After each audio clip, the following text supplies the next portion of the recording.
The current situation unfolding between Washington and Ottawa no longer resembles talks or even strain. It feels more like the end of a long marriage. For generations, the tie between the United States and Canada stood as the model for strong global alliances, steady, reliable, and advantageous for both sides.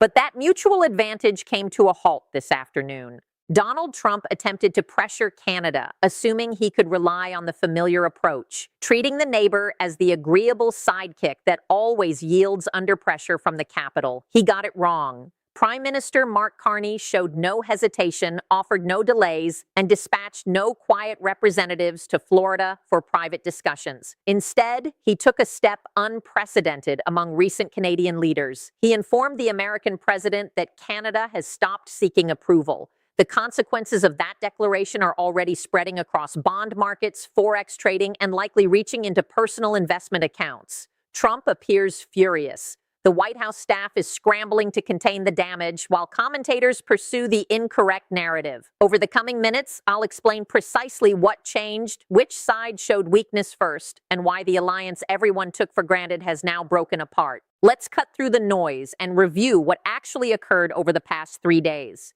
It began, as these things often do, with a surprise move. Angered by what he saw as Ottawa's delays on key minerals and military purchases, President Trump chose to provoke a showdown. He posted on Truth Social around 5 a.m., laying out his conditions. Canada must instantly allow complete U.S. control of its telecom industry and hand over oversight of critical mineral shipments to a shared American-led panel. Failure to meet the 48-hour deadline would trigger broad 30% duties on all Canadian timber, aluminum, and steel imports to the U.S. In the usual scenario, Canadian officials would rush into action, quietly sending representatives, issuing measured statements about common principles and cooperation, working to ease the conflict. That pattern broke this time. Prime Minister Mark Carney stepped before cameras at the National Press Theatre in Ottawa. He appeared composed, not rattled or apologetic. It was clear he'd prepared for precisely this confrontation many times. Looking straight ahead, he stated evenly, "We will not comply." No counterproposal, no plea for more time. He dismissed the ultimatum outright. Then he raised the stakes. Should the U.S. proceed with those duties on timber and metals, Canada would promptly limit shipments of rare earth minerals to American defense firms and pause collaborative Arctic resource projects. Online platforms lit up immediately. Trump fired back with a series of messages labeling Carney a washed-up financier and a tool of European insiders. Yet even as Trump vented online, an unusual shift took place in the markets. The Canadian dollar held firm, while U.S. building and military stocks tumbled. For perhaps the first time anyone can recall, an American president delivered an economic threat, and the recipient nation refused to fold. Instead, it readied its own countermeasures. Grasp the significance here. This goes beyond a routine trade dispute. It's a basic reshaping of how the two nations relate across the continent. Trump relies on overpowering strength, economic or military. Yesterday, however, he learned that such dominance requires the other party to feel vulnerable. Mark Carney has concluded that standing firm brings greater rewards. I realize this may come across as overstated, but the facts bear it out. It's not drama, it's simple numbers, and those numbers now favor Ottawa over Washington. First piece of proof: the sharp drop in construction and defense sectors. Within 3/4 of an hour after Trump's message, shares of leading home builders and arms suppliers fell steeply. The reason? American building and defense sectors rely heavily on Canadian supplies, not merely import them casually. A typical piece of framing lumber in a U.S. residence likely passed through a tightly linked North American production network. Impose a 30% duty on that network, and the pain hits American home building in places like Texas and defense buying in states like Virginia, not Ottawa.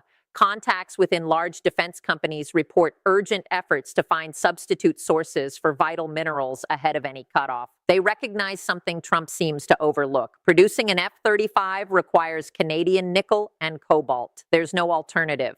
Second piece, the advantage in critical minerals. American outlets largely ignore this angle, portraying Canada as a source of athletes and wood products. In reality, Canada possesses some of the planet's biggest deposits of essential minerals, not China or Australia, but Canada. Cobalt, lithium, nickel, rare earths. These are precisely what the Pentagon requires for cutting-edge weaponry, EV batteries, and chips. The whole American push toward clean power and upgraded forces hinges on Canadian resources. When Carney raised the possibility of curbing rare earth flows, it wasn't empty symbolism. He was pointing to the backbone of U.S. security. Those materials feed into Javelin missiles, Patriot systems, and future combat planes. Even a modest redirection of 15% toward European or Asian purchasers would create not just holdups, but a genuine strategic problem for the Pentagon. The mere mention sent defense futures lower last night. Markets are signaling that Carney possesses leverage Trump can't easily overcome. Third piece, the gathering of international support.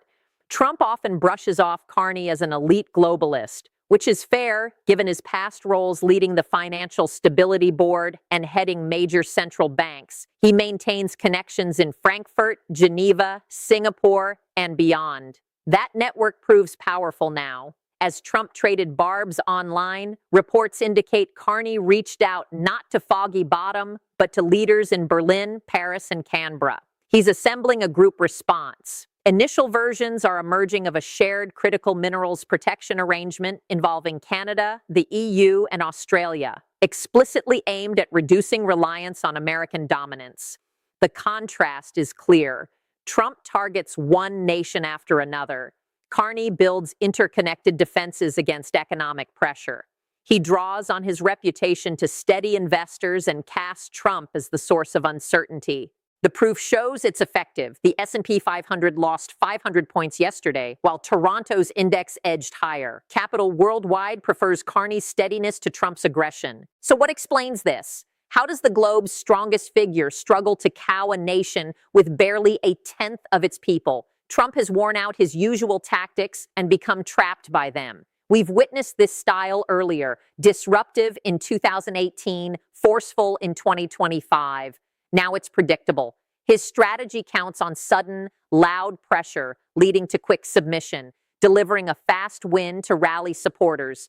But when the initial blow misses, there's no follow-up plan. Carney's refusal stripped away Trump's momentum. Now, Trump must deliver on his warning, impose the duties, or appear to back down. Yet enacting them raises U.S. costs right away. Pricier housing, stalled military deals, factory disruptions in key electoral areas. The very workers he promised to defend in construction in Georgia, manufacturing in Wisconsin, would suffer first. His advisors reportedly recognized the self-inflicted damage, warning of recession risks ahead of midterms.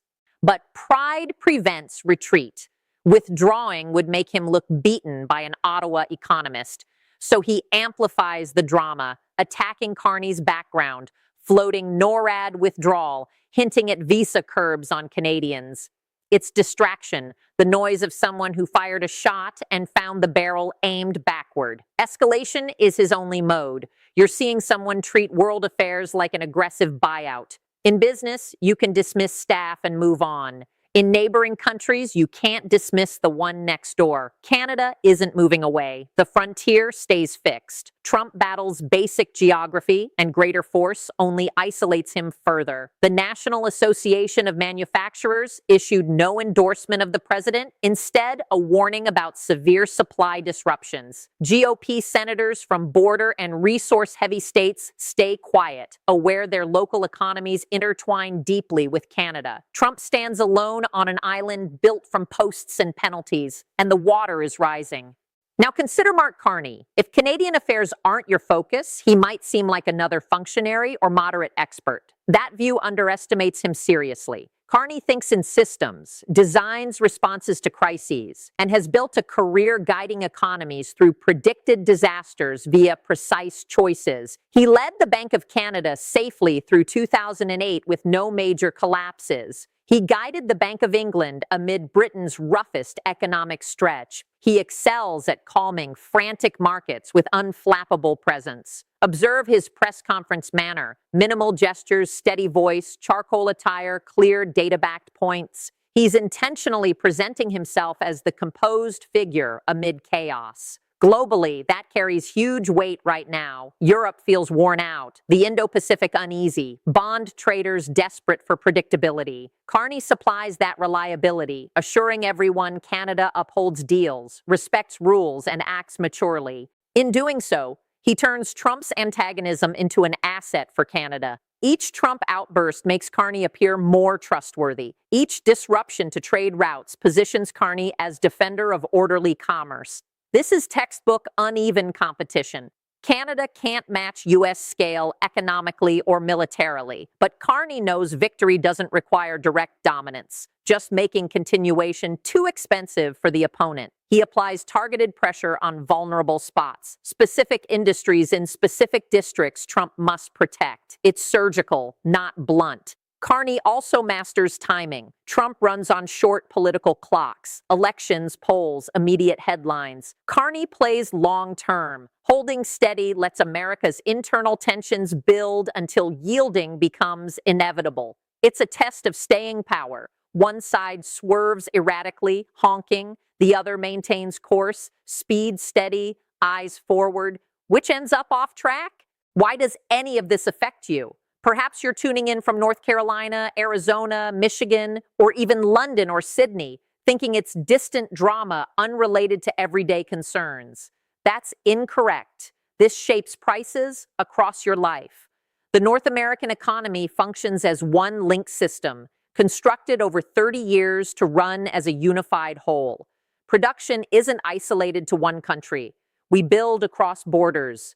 Break that system and every component halts. Planning a home purchase or build? Factor in at least $15,000 more now. Grocery shopping? Expect higher energy and shipping expenses.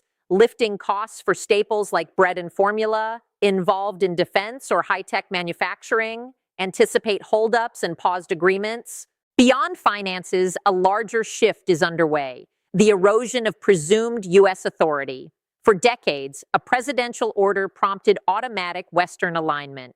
That expectation ended yesterday. Canada, the steadfast ally, the least vocal partner, the nation that stood with America in every major fight for 100 years, said no. If Canada can say no, who follows? South Korea, the UK, the whole EU? We're observing the Western framework fragment. Not from external rivals like Beijing or Moscow, but because Washington began treating nearest friends as inferiors. This heralds an era where U.S. direction isn't guaranteed, long-standing ties aren't assured, and commerce shifts from shared growth to strategic self-reliance. Carney defends more than mineral access. He upholds the idea that independence isn't up for bargaining. He's setting a limit. Ally or superior? Pick one, not both.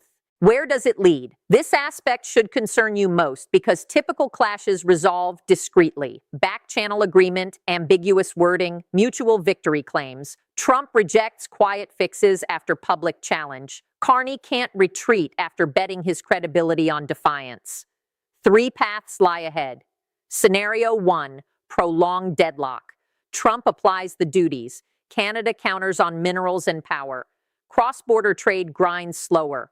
Costs rise. Both dig in for extended economic conflict. Markets suffer. Recession signals activate. Eventually, industry pressure or lawmakers compel a settlement, harsh but survivable for both. Scenario 2, escalation spiral. Trump goes further, seizing assets under emergency rules, closing crossings, using secondary penalties to block Canadian mineral sales elsewhere. This becomes catastrophic mutual destruction, plunging the industrial core into depression quickly. It seems extreme, yet with this team, extreme arrives often. Scenario 3, strategic shift. Carney carries out his redirection. Canada accelerates mineral ties with Europe, Japan, South Korea, Australia, reroutes energy sales, reduces structural dependence on America, short-term harm to Canada, but long-term freedom from U.S. leverage. America forfeits its key resource ally, not temporarily, but for decades. I see us fixed in scenario 1, sliding dangerously toward 2. This is where wise leadership should step in. Trump avoids that approach. Carney has committed fully to standing firm. We're entering uncharted territory. The old mental map, where U.S.-Canada unity was unbreakable, is dissolving.